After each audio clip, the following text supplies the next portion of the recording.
Yeah, I think it's pretty good, right? Just as it is. And it looks like we're recording. Okay, good. So that one's good.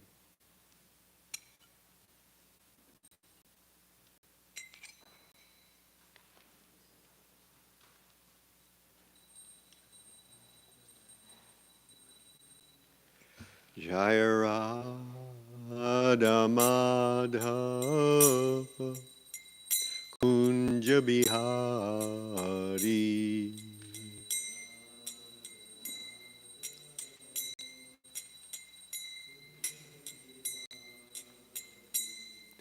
Gopi Janaballabha Giri Padadari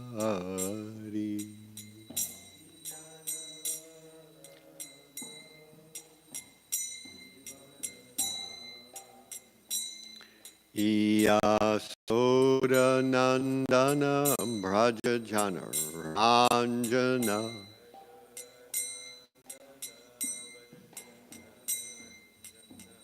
Yamunatira Banari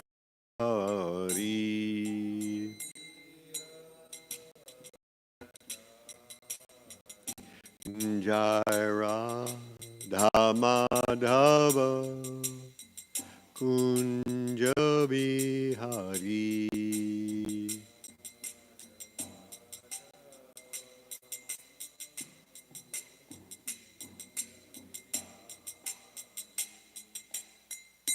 Hare Krishna Hare Krishna Krishna Krishna Hare Hare Hare Rama Hare Rama Rama Rama Hare Hare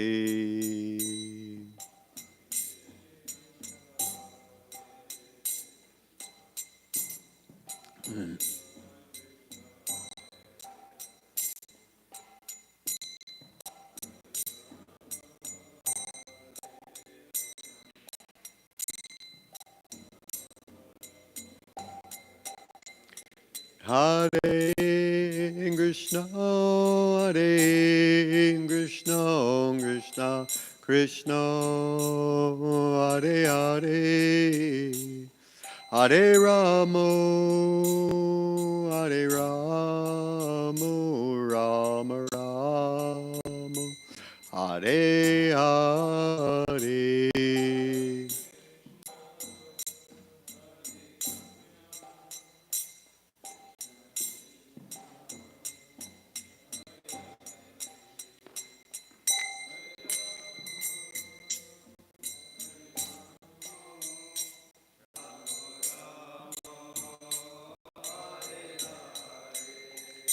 Jaya Prabhupada, Prabhupada, Jaya Prabhupada, Jaya Prabhupada.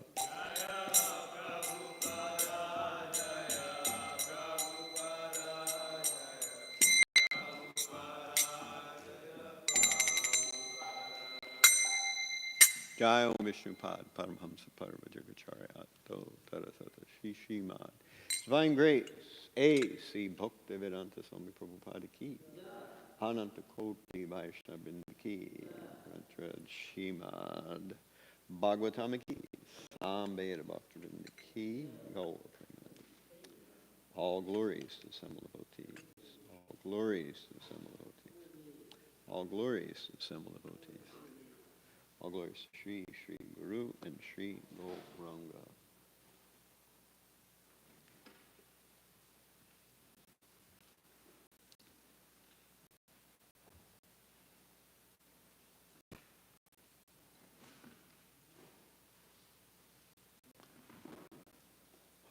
Om Namo Bhagavate Vasudevaya.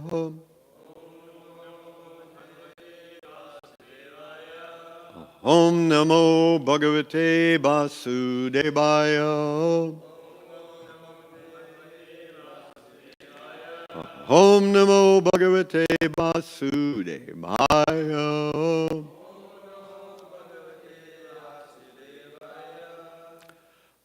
Ajnanatimirandasya Ghananjana Shalakaya Chakshur Anmilitam Yena Tasmai Shri Gurave Namaha Shri Chaitanya Manobishtam Stapitam Yena Bhutale Swayam Rupa Kadamayam Dadati Swapadantikam Vandeham Shri Guru Shri Yuta Padakamalam Shri Gurun Vaishnavam Cha Shri Rupam Sagrajatam Sahagana Raghunatan Vitam Tam Sajivam Sadvaitam Savadhunam Parijana Sahitam Krishna Chaitanya Devam Shri Radha Krishna Padan Sahagana Lalita Shri Vishakanvitam Cha He Krishna Karuna Sindhu Dinabandho Jagatpate Gopesha Gopika Kanta Radha Kanta Namostute Tapta Kanchana Gaurangi Radhe Brindavan Eshwari Vrishabhanu Sute Devi Pranamami Hari Priye Vanchakalpa Tarubhyascha Kripa Sindhubhya Evacha Patitanam Pavanebhyo Vaishnavebhyo Namo Namaha Shri Krishna Chaitanya Prabhu Nityananda Shri Advaita Gadadhara Shri Vasadi Gaur Bhaktarinda Hare Krishna Krishna Krishna Hare Hare Hare Rama Rama Rama Hare Hare Hare Krishna Krishna Krishna Hare Hare Hare Rama Rama Rama Hare Hare. Oh, I forgot to do my timing clap.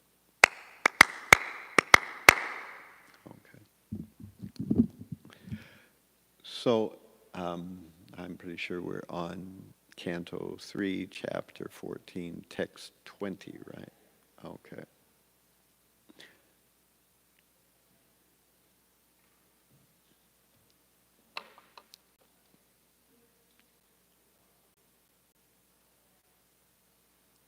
Yam asritendriyaratin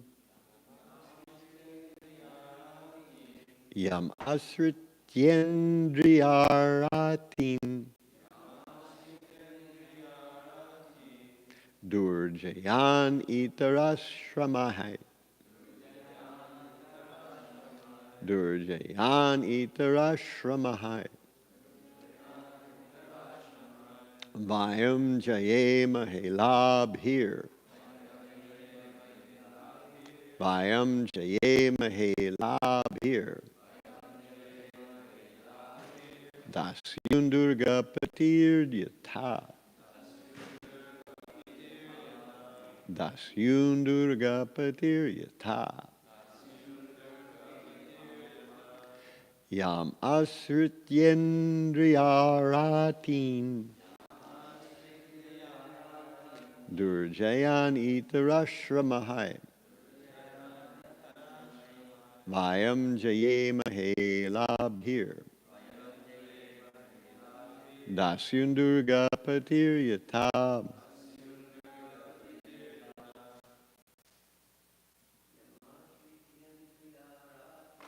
Yam ashritendriyaratin Durjayan itarashramahai Vayam jayemahe labhir Dasyundurga patir yatab Yam asrityendriyaratin Durjayan itarashramahai Vayam jayemahe labhir Dasyundurga patir yata Yam ashritendriyaratin Durjayan itarashramahai. Vayam jayemahe labhir. Dasyun durga patir yata. Vaishnavis. Yam ashritendriyaratin. Durjayani tarashramahai. Vayam jayemahe labhir. Dasyun durga patir yata. Yam. Whom?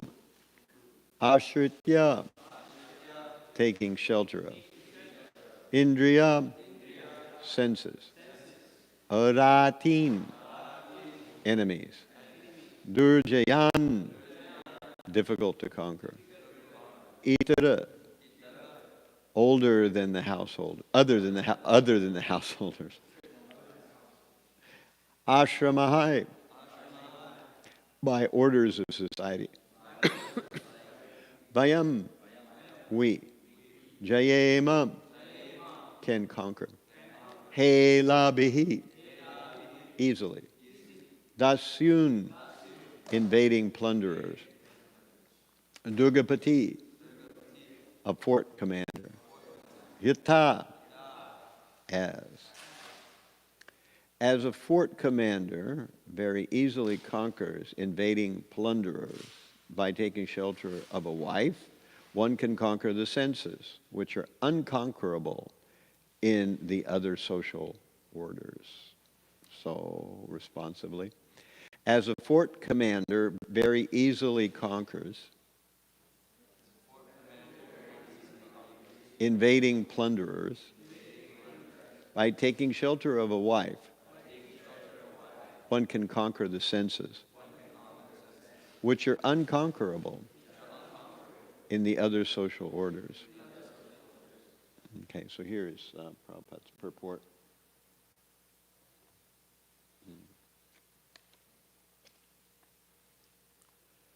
Of the four orders of human society, the student or brahmachari order, the householder or grihastha order, the retired or vanaprastha order, and the renounced or sannyasi order. The householder is on the safe side. The bodily senses are considered plunderers of the fort of the body. The wife is supposed to be the commander of the fort, and therefore, whenever there is an attack on the body by the senses, it is the wife who protects the body from being smashed. The sex demand is inevitable for everyone, but one who has a fixed wife is saved from the onslaught of the sense enemies. A man who possesses a good wife does not create a disturbance in society by corrupting virgin girls. Without a fixed wife, a man becomes a debauchee of the first order and is a nuisance in society, unless he is trained as a brahmachari, vanaprastha, or a sannyasi. Unless there is a rigid and systematic training of the brahmachari by the expert spiritual master, and unless the student is obedient, it is sure that the so-called brahmachari will fall prey to the attack of sex. There are so many instances of fall down, even for great yogis like Vishvamitra. A grihastha is saved, however, because of his faithful wife. Sex life is the cause of material bondage, and therefore it is prohibited in 3 ashramas and is allowed only in the grihastha ashram. The grihastha is responsible for producing first quality brahmacharis, vanaprasthas, and sannyasis. So the verse again. Yam asritendriyaratin durjayani tarashramahai vayam jayemahe labhir dasyun durga patir yata. As a fort commander very easily conquers invading plunderers By taking shelter of a wife, one can conquer the senses, which are unconquerable in the other social orders.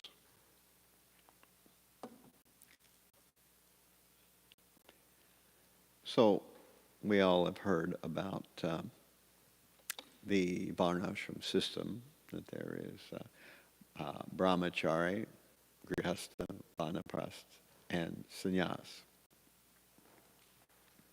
And actually, of the varnas, there is, the varna of brahmana, brahmachari, the ashram of Brahma, I'm not the ashram, but the varna of brahmana, kshatriya, vaishya, and shudra. So we have brahmachari, grihastha, vanaprastha, and sannyas, and we have brahmana, kshatriya, vaishya, and shudra.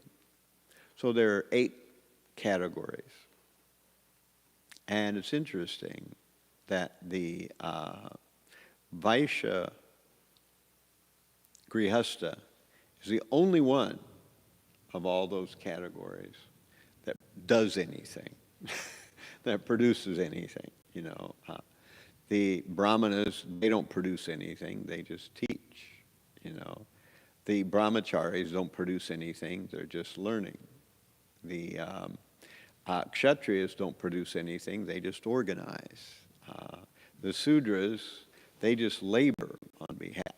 So we have also the vanaprasthas, they've given up the business and gone to visit holy places. And the sannyasis, they're just bums altogether, all the way around. They're not doing anything. So the only people that actually sustain society are the grihasthas, and generally those that are engaged in producing something in the vaishya, sense. So in the grihastha ashram, one is doing something, and that something supports the rest of society. The grihasthas, they have some occupation, some business. They make money. They give donations to the brahmanas, and they give donations to the sannyasis. The vanaprasthas have some money that they're living off already, so they don't need donations. But they're not supporting anybody because they're out from under that whole system. And the brahmacharis are just living at the expense of the ashram.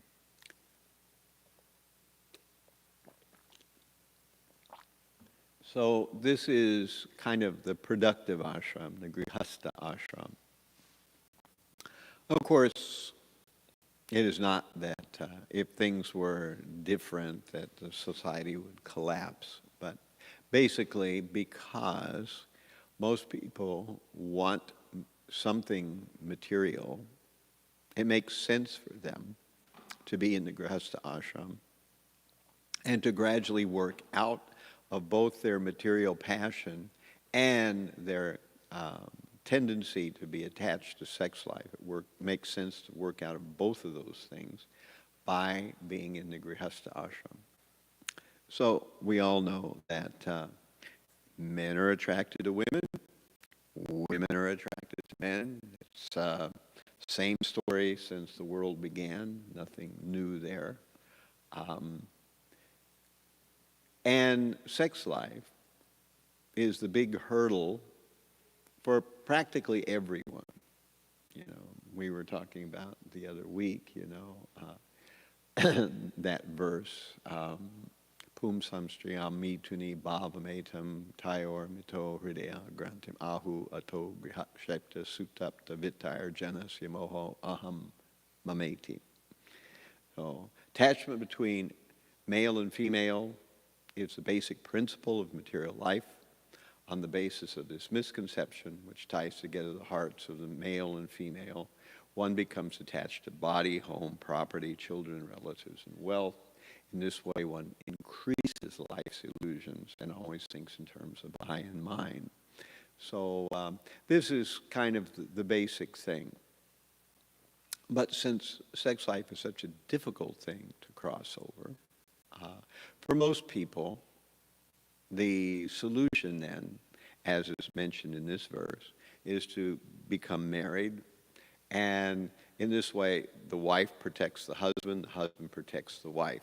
They protect each other in different ways, but through cooperation, they are able to rise above what happens if one is not protected and one is not engaged in deep spiritual cultivation.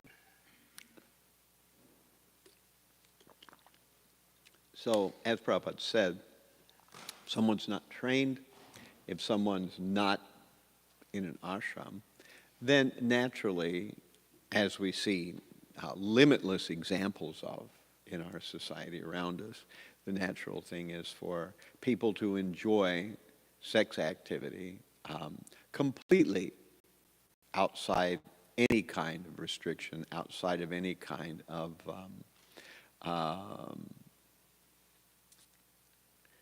regulation. So people want sex, and these days it's easy to have. You know, people hook up all the time, as they call it.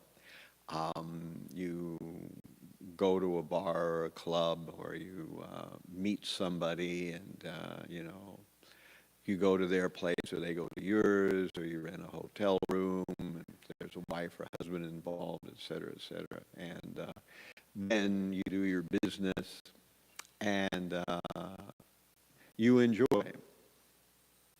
And this is considered to be quite normal. It's considered to be kind of what people do these days.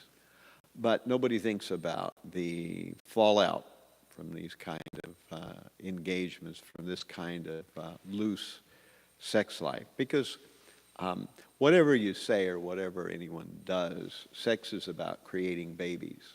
And so there is a good chance that somewhere along the line, if you do sex life outside of regulation, because the emotions and the erotic pushings are the whole basis of it, there's quite likely a chance that there will be pregnancy. And then, of course, the next thing is to kill the child in the womb, and that's called abortion. It's quite common practice.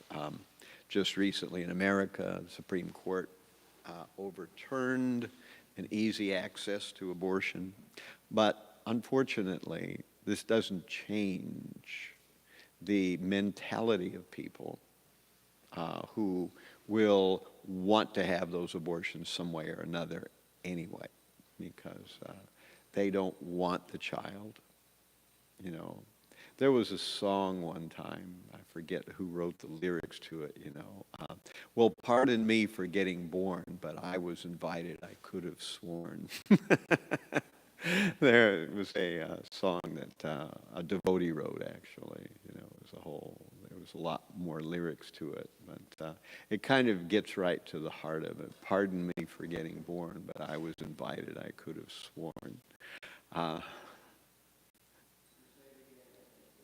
Okay, you have to come closer. There's a reverberation in this room, and the closer you are to the speaker, the less slapback you get, so you can actually understand what's being said. That's what I've discovered. I do the same thing, because I also have rotten hearing, you know. But anyway, the lyrics are, pardon me for getting born, but I was invited, I could have sworn. So, you know, this is our society. And actually, if the husband and wife understand what they're getting into, and they're not just in it because they have some immediate romantic or erotic attraction to one another, that will fade. It's just given. That's the way human nature is. It's the way emotions are. That intense emotions cannot endure for long. And so the intense attraction that a couple feel for each other, it's destined to phase out after a short time.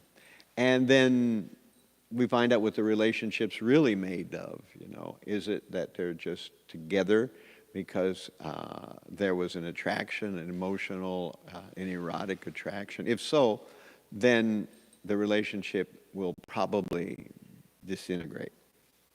But if not, if there was a commitment to spiritual life and a commitment to being purified, then there's a good chance that the marriage won't break up. And as it's mentioned here, the wife protects the husband protects the wife. They protect each other from various things. And there's always a tendency to want to find new sex partners. That's just the human tendency that we will not be dazzled or, constantly titillated by the same person.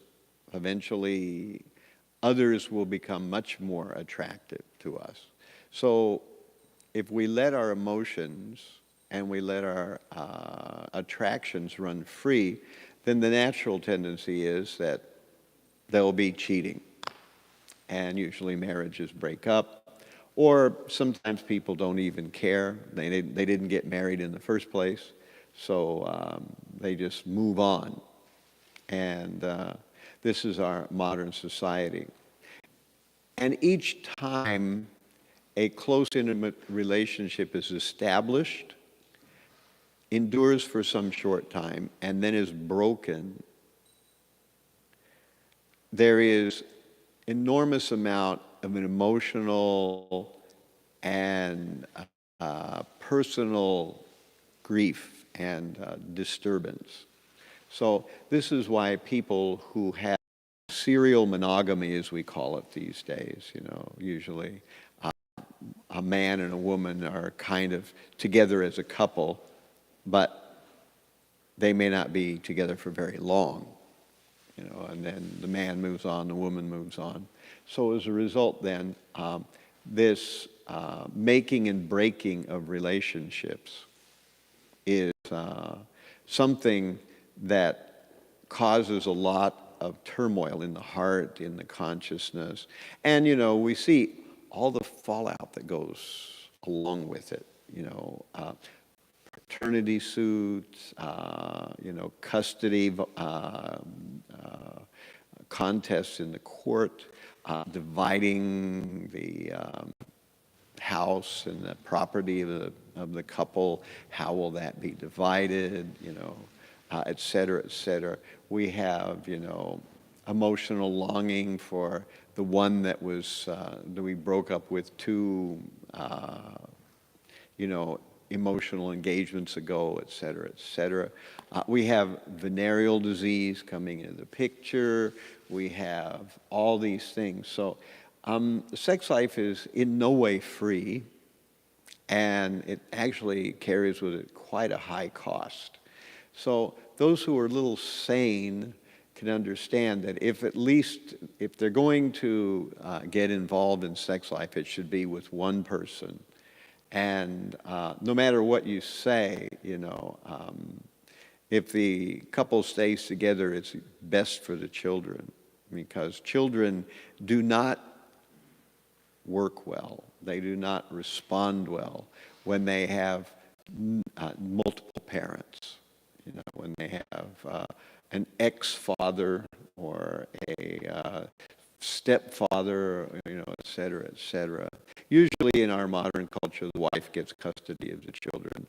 So, they wind up kind of staying with the same mother, but having a serial number of fathers, So this is very disturbing to the child's mind and life. And the child wonders, at a very deep level, it's unsettling. And people usually don't think about this, because what's most important to people is their own emotional investment. And these days, generally people feel that I'm entitled to be emotionally fulfilled. I'm entitled to be erotically fulfilled. if the man and the woman don't meet each other's sexual needs, that's right away grounds for breaking up. Why should I live a whole life of not having my sexual needs filled? That's terrible. We need to move on.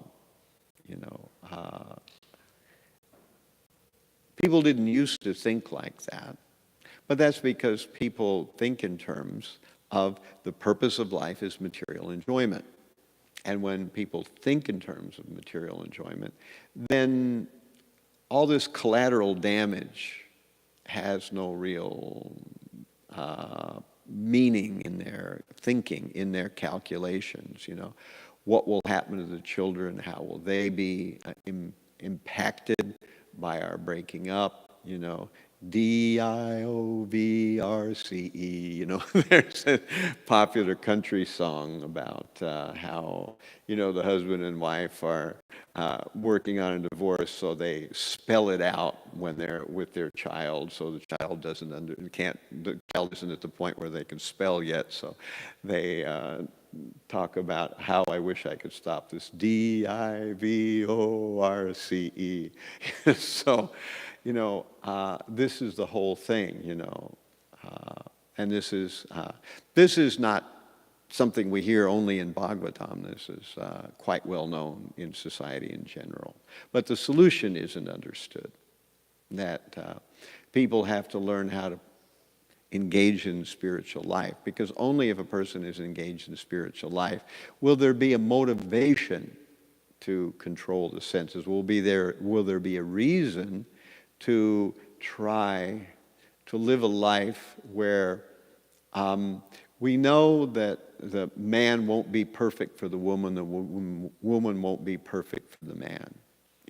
The really kind of ironic thing about romantic engagements is when two people come together, naturally, they show each other their best side. The other side, no way. They want to make sure the deal goes through. So they show each other the best side. But after marriage, suddenly, that's when you open the box of Cracker Jacks and you see what kind of special prize is on the inside. For those of you who didn't grow up in America, there was a kind of candy popcorn used to be called Cracker Jacks, and they would put a special, like a flute or a whistle or a decoder ring or something like that in it. And so you would open up your back box of Cracker Jacks and you would see what kind of special prize you got. So it's kind of like that. But of course, after marriage, then it's kind of the deal is done then. So then you realize what you're really into. You see the other side of the person that you saw only the good side. And it's perverse the way that works, but that's the way it works, And then the idea is then you have to get yourself used to the fact that, well, this is part of the bargain too. I have to accept the good and the bad, the things that I saw and the things I never knew. And this is all part of that wonderful material journey through life. If the couple can recognize that, yes, both of them are going to have faults and that there are going to be things that they're not compatible with, but that's not a deal breaker.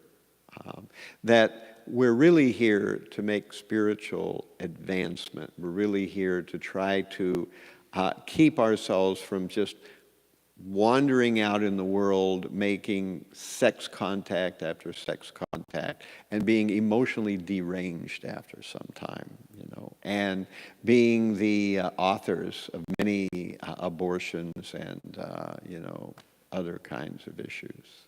So this is actually a sane sort of proposition to try to focus in on. And it certainly takes some work, but the opposite, the other possibility, the other option, is really catastrophic. There's no question of spiritual life when your whole life is about, doing the the evening bar scene, where you're trying to find some new consort, and you're worried about, how you'll bring the kids up, or whether you're going to get slapped with some kind of suit. All these things, it's just so disturbing in life, and people talk about it all. It's very disturbing. When you're going through all these things, where do you fit spiritual life in that? You've already got a job. You have to stay afloat in society some way or another. So besides that, you've got all this emotional turmoil, legal turmoil.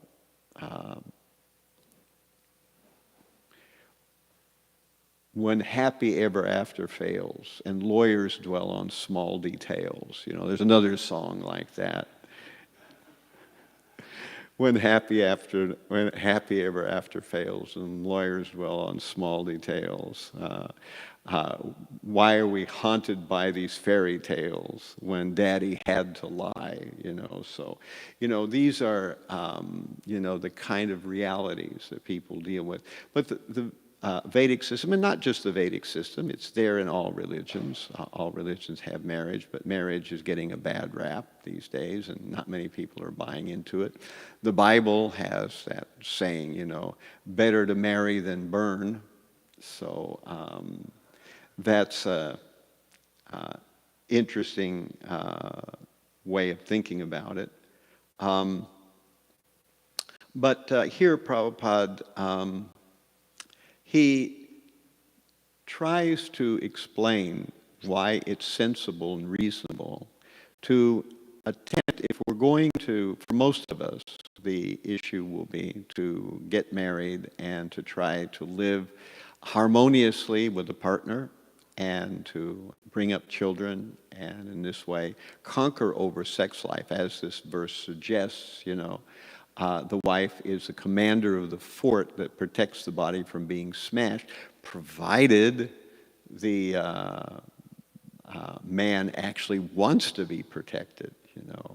Otherwise, all bets are off.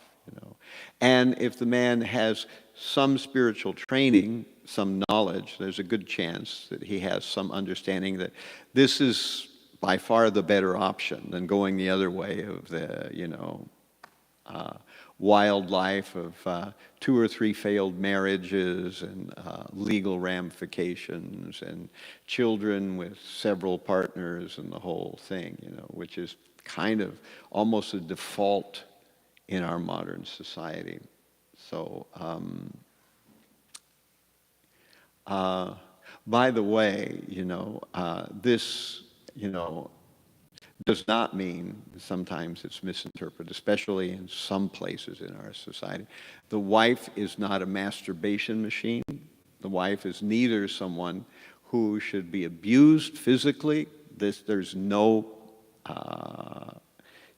strictures anywhere that suggest anything like this.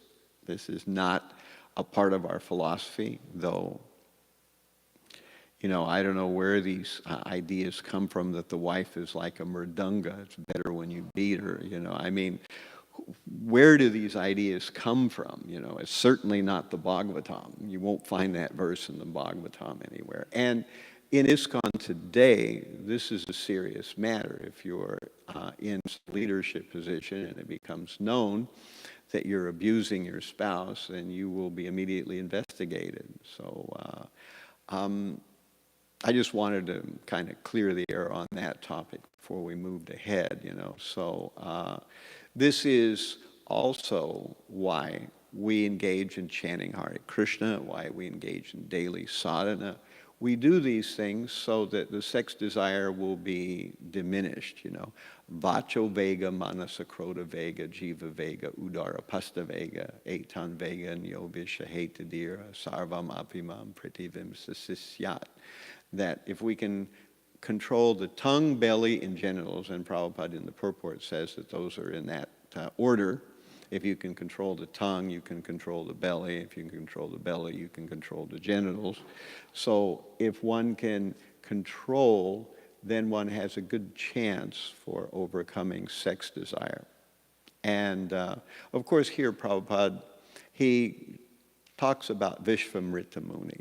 And wow, is there ever a lot of stuff about Vishvamrita Muni and Vishishta and their, constant, they're like the Vedic version of the Hatsfields and the McCoys, they're just fighting, in many different times. And you can see that in this world, it's really easy to get into a riff with somebody. And how that can turn into a whole, epic. Of course, the main story is that one time Vashishta, he came to the region where Vishvamrita Muni was a king, which was Kanyakubja, which I guess is South India, if I understand correctly. And then when he was performing, when he was doing hunting in that area, he came across the sage Vashishta. And Vashishta said, "How many soldiers do you have with you?" And Vishvamrita had thousands of soldiers with him. And so Vashishta says, "Well, just wait a little minute and I'll make a feast for all your soldiers." And so Vishvamrita thought he was joking. He's a sage living by himself in the forest. He's going to make a feast for thousands of soldiers. But sure enough, a little while later on, a huge feast is there for all the soldiers. And Vishvamrita is thinking, how in the world did you arrange for this huge feast for all my soldiers? And Vishvamrita learned from Vashishta, he says, I have a Kamadhenu cow, a wish-fulfilling cow. And whatever I want, the cow can immediately provide that. So I asked for a feast, and she immediately provided that.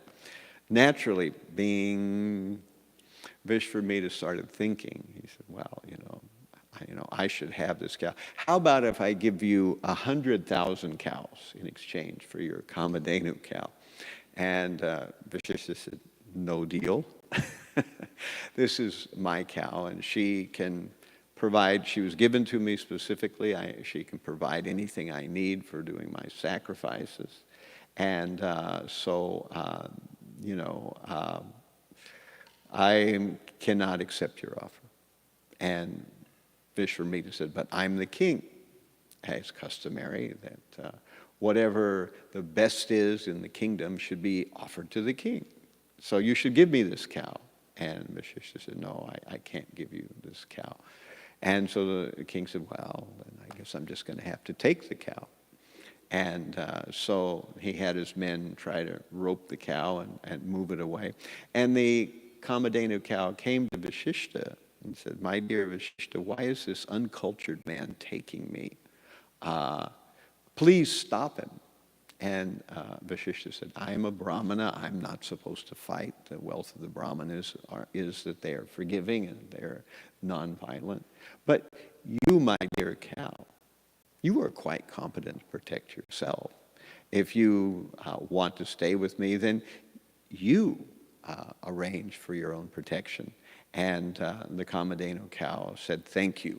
And immediately she grew to huge proportion, and warriors started to come out of all parts of her body. And in a short time, each one of Vishvamrita's men was surrounded by 8 or 9 soldiers, and they were all immediately routed. And so Vashishta was victorious, and Vishvamrita thought, what's the use of being a kshatriya if the brahmanas have this kind of power? I always thought that, the brahmanas were just these scraggly guys living in the forest, don't amount to anything, but, poo on this, being a kshatriya, this is where it's really at, So then Vishvamrita began to engage in very difficult yogic penances and austerities. And, as he was engaging in them, at one point, he heard the tinkling ankle bells of the great Apsara Menaka.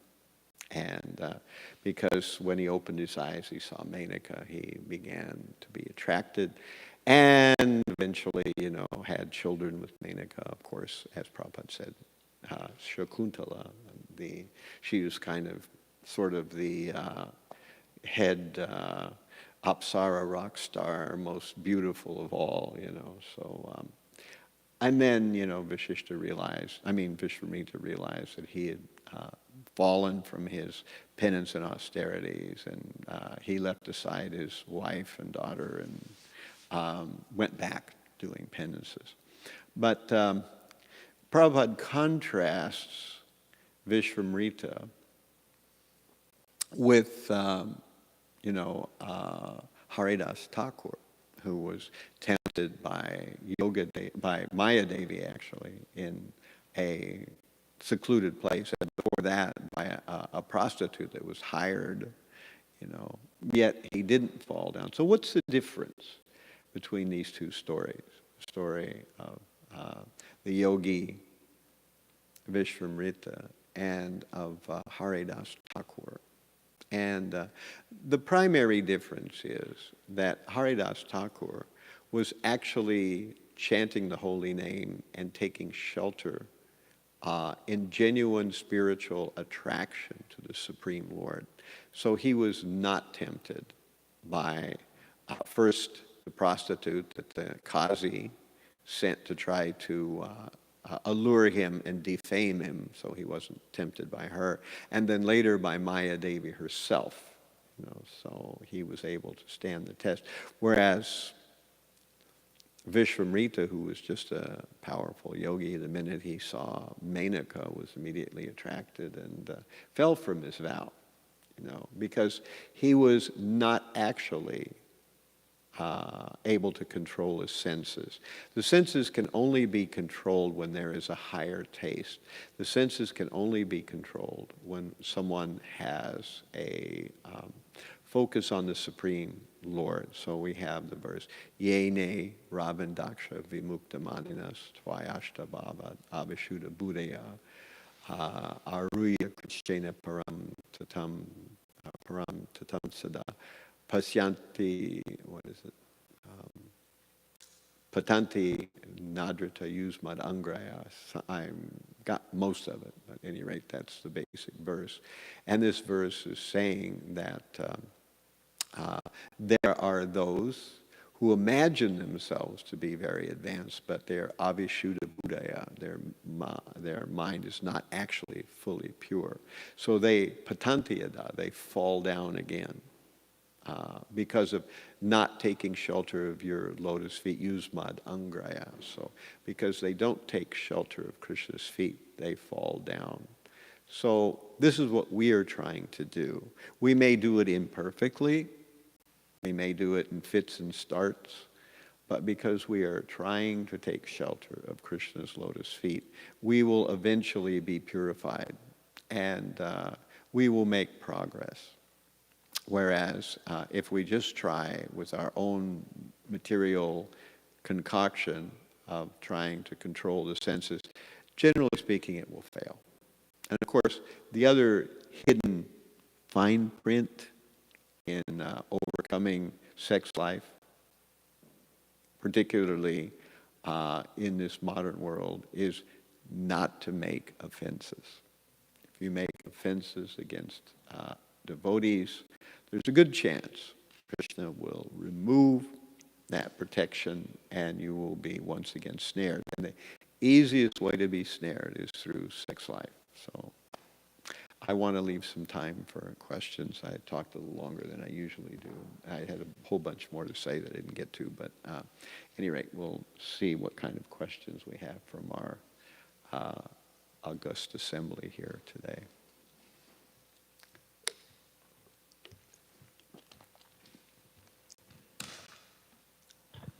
Hi, Krishna Maharaj. Thank you for, I liked the class. It was very practical and down to earth and real, which was nice. I just had a question because I know many senior devotees, now they're senior because their children are grown up. And, they're very strict devotees themselves. and then they wanted their children to be like that, but somehow or other, the children just totally like go off the deep end. So I was just curious, how do they, what are some like ways for them to cope with that? Because that must be very depressing and like frustrating. What are surefire ways to make sure the children don't uh, go off the rails in one Yeah, sense? because I know like previously sometimes if children did something bad, they would say, okay, your punishment is you have to chant 1 round. But of course then it's like imprinted that, well, if I do something bad, then punishment is chanting japa, but obviously that's not. Yeah, yeah. Well, the thing to understand is always that a child is a living entity in and of themselves, and they have free will just like everyone else. And there's no guarantee. As I forget who it was that was giving that class just a little while ago about Garbhan Samskar. I think it was our Natavar. So that is certainly one thing. I don't know how many people actually do that. Probably we will never have a Gallup poll that will take that particular statistic for us. But I'm sure if someone goes through that of chanting 50 rounds and then coming together for sex, probably that's a good chance that you'll get, because as we know, yam yam vapi smaran bhavam tyante ante kalevaram, that just as whatever mentality one has at the time of death, that state they will attain. Similarly, it works whatever mentality the husband and wife have at the time of birth, the two parents, that's what kind of child they will call to the womb. If they're both lusty, then they will call, somewhat lusty child to the room, however, to the womb. But if they are much more, but again, here we're talking about, the number one non-spectator sport in all the world. So, how many people are actually able to have a high consciousness at the time of conception? I don't know, but that's one thing that's there. And the most important thing, I think, that often goes unsaid is how serious the parents themselves are about spiritual life.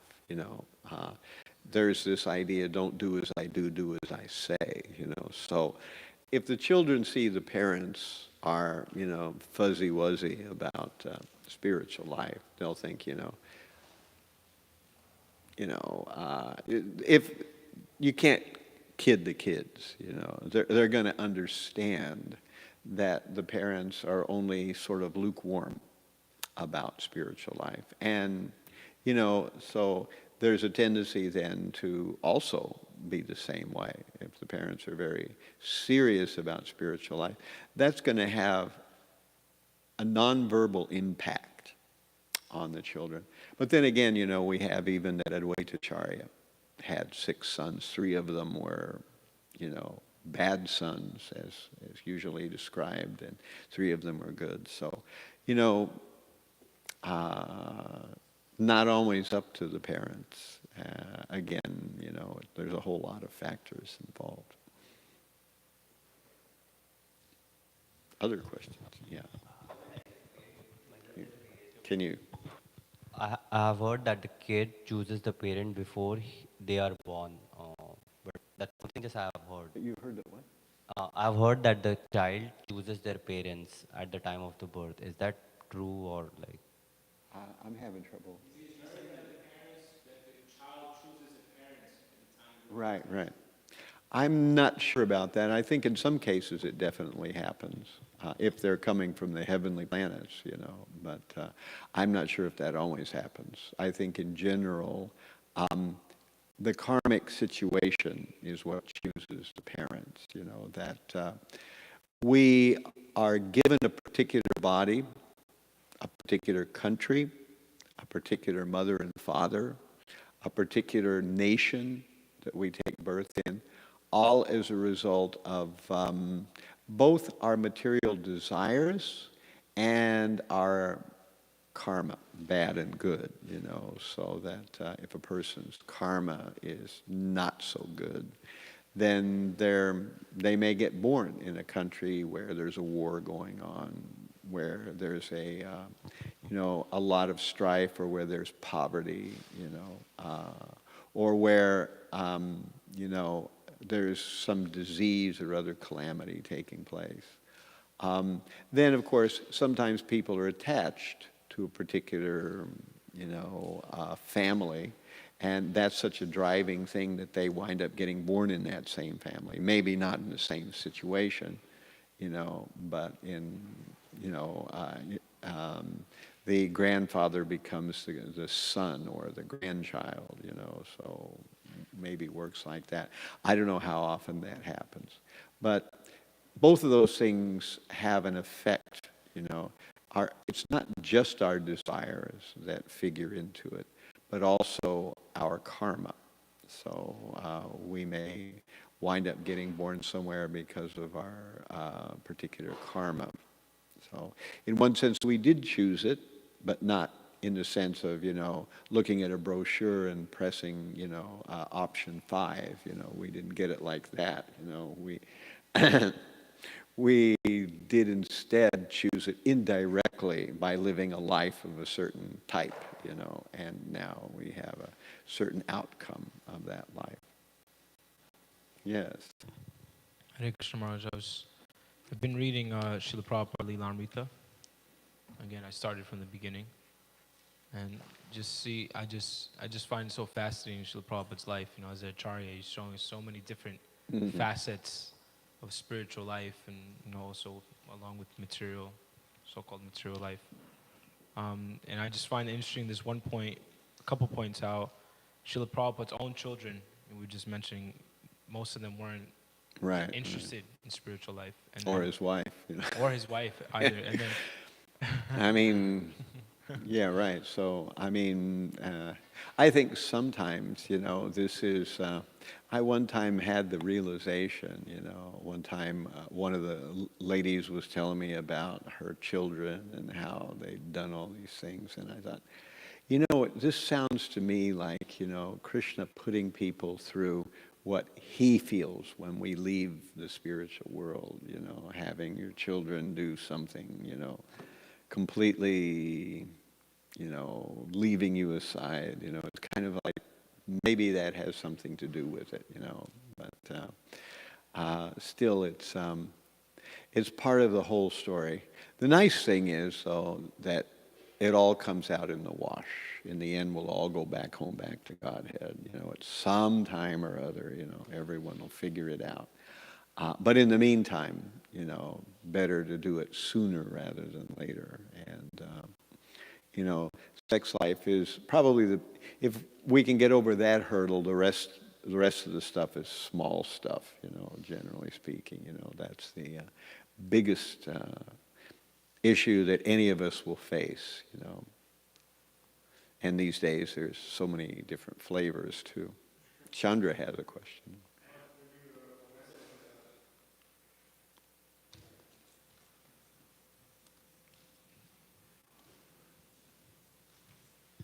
Hare Krishna Maharaj.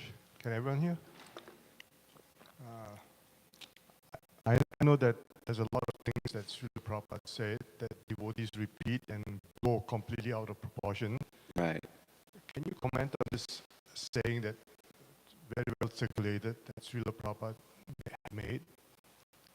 Definitely he did say that the demigods are lining up to take birth in this movement. Yeah, I think Prabhupada did say that. And it's also supported by scriptures.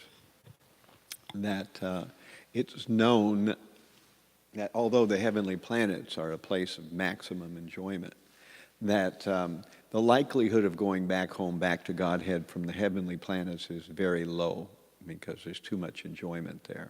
So those demigods who are a little more purified than, say, many of the others are wishing that they could take birth on earth, in a family of devotees, because in the earth plane, it's not hell here, but it's not heaven either. It's kind of a mixture of both. So you have the enough hellishness that you can't ever feel comfortable here, But at the same time, it isn't so hellish that you can't even think about spiritual life. So I think there's some scriptural reference to that somewhere, but I can't pull the reference off the top of my head. All right, so we're about, Elena has a question over here. Hi, Krishna. I have a question about something you brought up, domestic abuse. So since divorce is not an option, what can a person do, usually it's a woman, if she finds herself in a situation of domestic abuse? Is there any help within ISKCON that she can get? Mm-hmm. Yes, one should call. There's actually an abuse hotline now in ISKCON. And, we are working on developing a whole kind of setup where different kinds of problems can be handled.